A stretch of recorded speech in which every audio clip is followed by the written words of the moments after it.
ano po yung tingin ninyo dito sa inilatag na grounds ni na Attorney Kaufman para mabigyan ng interim release itong si FPRRD? Kasama na dyan yung hindi daw siya flight risk, 80 years old na daw siya for humanitarian reasons, and magpa-participate daw siya sigurado doon sa proceedings. Ano pong tingin ninyo dito?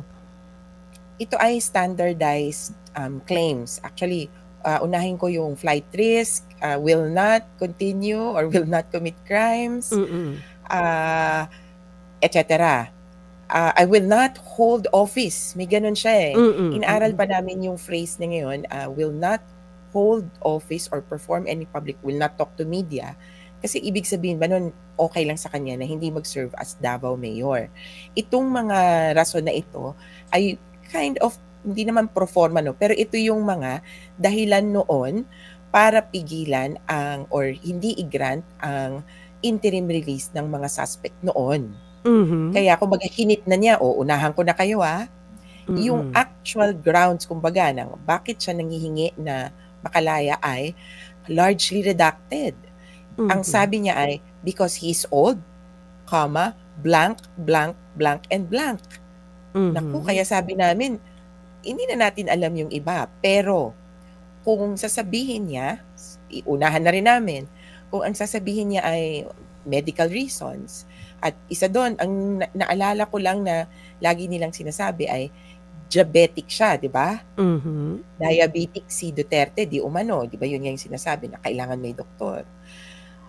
These are, if ever, the known medical conditions of Duterte, we think, could very well be managed inside the facility.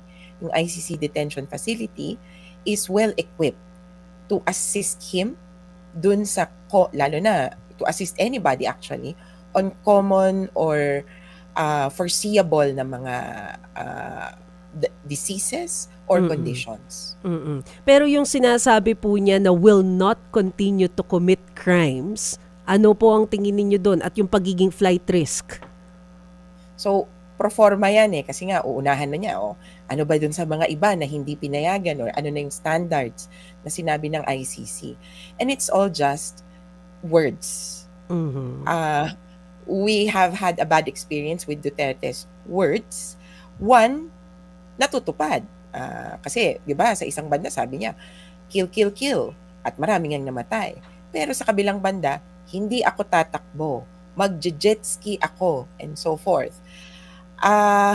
Hindi niya sinusunod ang kanyang sinabi. Kaya for someone who has a sketchy track record as to his promises and his words, we cannot fully rely on these statements.